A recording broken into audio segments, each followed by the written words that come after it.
saya kalau masak pakai kayu, saya pakai Sama aja. banyak bakar. Nah, namanya kayak itu semua Oh, asap itu nggak ada yang baik untuk kesehatan, nggak baik, ada. baik, baik. Gitu.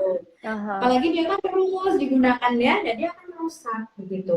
Nah, yang pertama adalah berhenti. Caranya gimana? Yang namanya rokok itu sulit. Kenapa? Karena ada adiksi. Di situ Ya, ada betul. adiksi. Ada adiksi.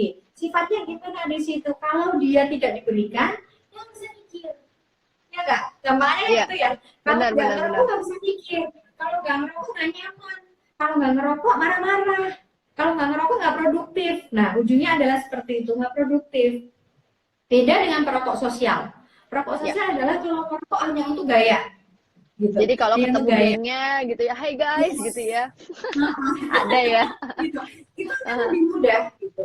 Kita harus Oke. bisa memilih dan memilah. Berarti kalau memang ini lingkungan nggak baik untuk kita, ya kita harus Mhm. hindari gitu. Kita nggak usah Baik, kumpul baik. sama dia dulu kalau itu bikin kita jadi lebih ke arah lebih buruk gitu. Baik, baik. Kalau sosial lebih mudah. Tentu Ya. niat yang utama niat. Kemudian yang kedua, niat ini harus diwujudkan dalam satu tindakan yang pasti gitu. Misal, oke, saya sudah niat nih. Niatnya dari 0 sampai 10 berapa? Misalnya Mhm. niatnya 5 gitu ya. Niatnya 5. Saya 0 sampai 10 niat saya untuk berhenti merokok 5. Yuk, kita tingkatkan dulu niatnya ini. Jadi minimal 7 gitu. Baik, baik. Kenapa 7? Jadi, Karena berdasarkan penelitian, mhm. niat 7 ini jadi modal yang sangat baik untuk berhenti merokok. Pokoknya Gitu. niatnya dulu gitu ya, Dok ya, dan langsung Yes, disertai niatnya dengan dulu. aksi. Apalagi di tengah Betul. COVID-19 ini Iya, rokok itu menjadi sangat harus jadi berbahaya niat ya, nih. Dok. Oke. Betul. Harus Baik, jadi baik, Dok. harus jadi sumbangsih niat yang baik nih pandemi ini nih. Ayo teman-teman yang masih merokok ya. Ayo yang masih merokok dan mungkin keluarganya masih ada yang menjadi seorang perokok aktif gitu ya, segeralah demi Mm-mm. menyelesaikan pandemi ini ya, Dok ya, supaya mengurangi Yes, tugasnya betul dokter betul. spesialis paru di seluruh Indonesia. Baik, Dokter Diana ada lagi nih, Dok. Boleh nanya, Dok, mitos Ya. atau fakta soal COVID-19? Bener nggak sih, Dok, katanya Mhm, COVID-19 ini bisa menyebar melalui udara dan konon katanya mhm. anak-anak tidak bisa kena COVID-19. Ini benerkah, Dok? Ya. COVID-19 sampai sekarang sampai detik ini masih dinyatakan menyebar melalui droplet. Droplet itu tidak melalui udara, udara bebas yang kita sebut sebagai airborne. Ya. Gitu. Tapi kenapa kok mungkin kita semua saya luruskan. Waktu itu pernah dapat nggak ada yang menyebarkan bahwa satu gambar bahwa WHO sudah menyatakan bahwa ini adalah airborne begitu. Hmm, hmm. Tidak, itu adalah penggalan dari rekomendasi WHO. Oke, Pada keadaan tertentu, tindakan atau keadaan tertentu itu bisa penyebarannya airborne. baik. Misalnya apa? Kita sedang mengintubasi pasien, dimasukkan selang bantuan nafas ke dalam saluran Mhm. nafas. Kemudian dinebulisasi, diuap pasiennya, dinebu. Kemudian dokter gigi sedang melakukan tindakan gigi. Ya, kemudian dilakukan Hmm, swab. Nah, tidak semuanya itu terus jadi berarti aerosol nih, berarti semuanya ini jadi airborne, tidak. Sampai sekarang masih droplet. yap. Bedanya apa sih?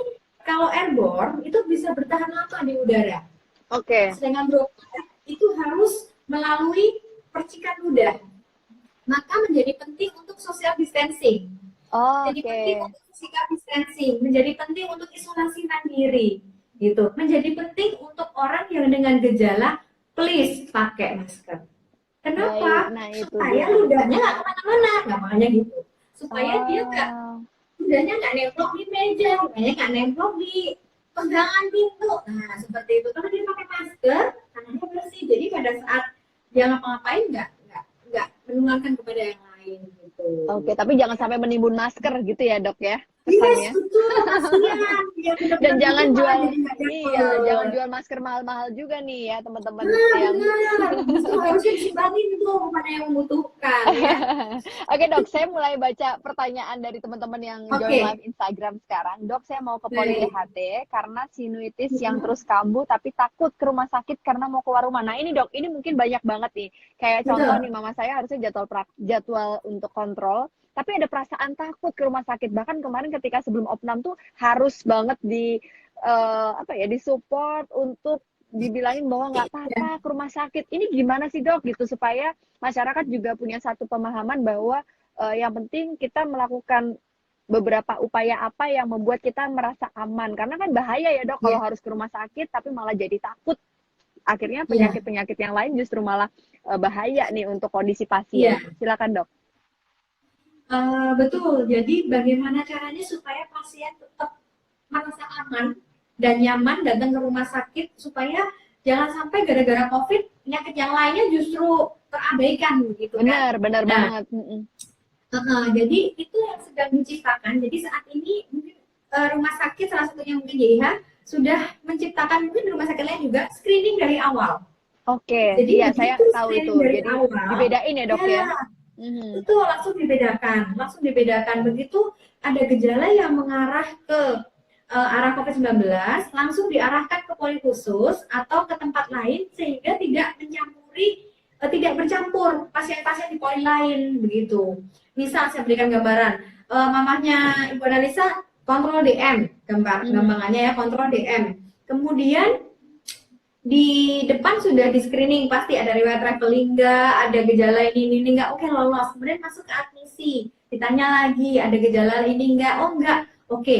Kemudian akan masuk ke dalam poli dan bisa sangat dilihat di poli seminimal mungkin orang dengan gejala-gejala yang menjurus ke arah COVID sudah kita pisahkan, dan yang paling penting di dalam poli pun sudah di physical distancing. Sudah jaraknya 1 meter begitu. Jadi sudah di-set sedemikian rupa sehingga pasien yang memang membutuhkan ketemu dengan dokter lain, ketemu dengan tenaga medis yang lain, misalnya fisioterapi misal, atau seperti kontrol pos rawat inap misal seperti itu. Jadi memang supaya aman dan nyaman gitu. Yang paling penting adalah physical distancing dan screening di depan. Oke, nah ini teman-teman, jadi jangan sampai ada ketakutan ke rumah sakit dalam waktu dekat ini. Memang kalau tidak terpaksa sekali, ya hindari dulu ya, seperti nengokin teman sakit. Iya, kalau misalnya nengokin tetangga, nengokin teman sakit, itu dihindari dulu. Tapi kalau kita butuh bantuan tenaga medis, emang beneran pengen harus ke rumah sakit, ya nggak usah khawatir. Karena semua rumah sakit, khususnya rumah sakit JIH, ini juga perlu banyak sampai nih edukasinya ke masyarakat ya dok ya, supaya penyakit lain nggak menyertai mulai muncul gara-gara takut sama COVID, jadi malah makin banyak nih korban-korban atas penyakit lain. Jadi pokoknya screening awal sudah dilakukan, isolasi khusus dengan pasien yang screening tadi, syarat-syarat seperti yang tadi disebutkan dokter Diana di awal, dan harus ada yang dan sudah ada yang namanya physical distancing, jadi insya Allah aman gitu ya dok ya. Oke, baik nih dok.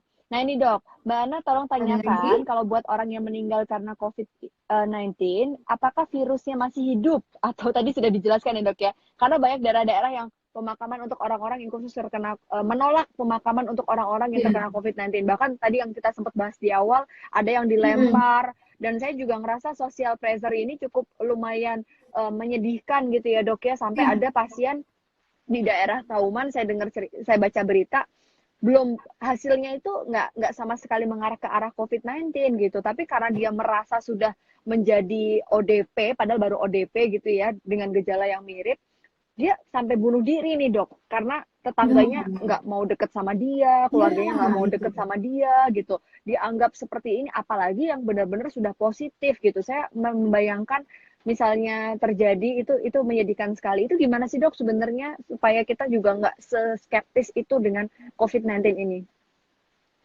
Yang penting adalah apa sih gampangannya, kalau saya punya tetangga PDP ya, gampangannya saya punya tetangga ODP aja deh. Saya punya tetangga ODP, orang dalam pemantauan, artinya dia pernah riwayat traveling, kemudian ada gejala tapi bukan pneumonia kan, berarti saya punya tetangga ODP, terus saya tidak mau menerima tetangga itu, kemudian dikucilkan, jangan, justru harus support. Kenapa? Kuncinya dia harus isolasi mandiri, tetangga kita ini harus isolasi mandiri selama 14 hari. Nah, yang namanya orang isolasi mandiri itu harus disupport. Kenapa? Kan dia sedang diisolasi, nggak boleh kemana-mana. Nah, makan kita boleh kemana-mana gitu ya, disupport, dibantu. Misalnya, waduh kok nggak dia gampangnya anak kos, ya sudah kita berikan makanan. Caranya gimana supaya nggak tertular? Kan yang penting alat makan dipisah, ya kan? Alat makan dipisah. Ya kita boleh kok berikan makanan dengan alat-alat yang sekali pakai, misalnya di kardus kemudian kita berikan. Jadi selama masa isolasinya ini, satu tidak punya potensi untuk menularkan kalau memang ternyata dia itu sakit. Yang kedua, kalau dia tetap dia ternyata nggak sakit, dia tidak menjadi sakit karena imunitasnya yang turun gitu. Oke, jadi semua tuh sekarang gizi dia lagi sakit. Jadi sekarang intinya semua harus meningkatkan imunitas ya dok ya. Iya. Dan Kalau rasa peduli kepada rasa sekitar. peduli kepada sekitar. Iya. Dan kalau mohon maaf dok, kalau pasien yang sudah meninggal dunia yang memang sudah positif terkena virus Iya. COVID-19, apakah virusnya itu masih hidup atau udah mati nih dok? Gini, apakah virusnya masih hidup atau sudah mati? Virusnya ini hanya bisa hidup di inang, di sel inang, sel yang hidup, begitu. Cuma, terus kenapa dong kok dia harus tetap dirawat khusus gitu kan? Iya. Virus sudah mati ya udah gitu. Satu, apakah ada jaminan dia sudah tidak menularkan? Nah, untuk itu semuanya sudah dilatih untuk bisa merawat jenazah ini dengan cara yang sehingga tidak risiko infeksinya tidak menular kemana-mana. Baik. Kalau jenazah ini sudah dikeluar dari rumah sakit, artinya dia sudah di-treat, sudah ditata laksana sehingga tidak akan menulari lingkungannya, gitu. Jadi tapi ini akan, keluarga pasien juga harus nurut ya dok. Maaf saya potong karena gini kan sudah dipersiapkan, dilakukan dengan baik oleh para tenaga medis setelah keluar dari rumah sakit gitu kan, tata laksana pemakamannya. Tapi ada beberapa juga yang kayak mohon maaf tetap ngeyel gitu, pengen dengan cara keluarga yang mau gitu. Nah ini nih bagaimana dok supaya masyarakat juga bisa lebih aware untuk percayakan dengan tenaga medis gitu. Ya, benar. Kita dari tadi ngomonginnya hanya masyarakat harus menerima ya. Ternyata keluarga belum kita bahas nih, betul. Benar Jadi dok. Keluarga juga harus, saya minta berbesar hati bahwa ini nggak mau suka harus dipahami bahwa ini adalah masalah pandemik, masalah nasional, dan ini kasus yang infeksius begitu. Jadi saya mohon serahkan kepada ahlinya supaya apa? Ini kita serahkan bersama. Kalau tetap aja deh nggak apa-apa, ini sudah jadi jenazah nih, katanya hanya di sel yang hidup gitu. Dibuka kemudian pengen dimakamkan sendiri, misal seperti itu. Iya, benar. Itu membahayakan lingkungan. Itu yang justru membahayakan lingkungan dan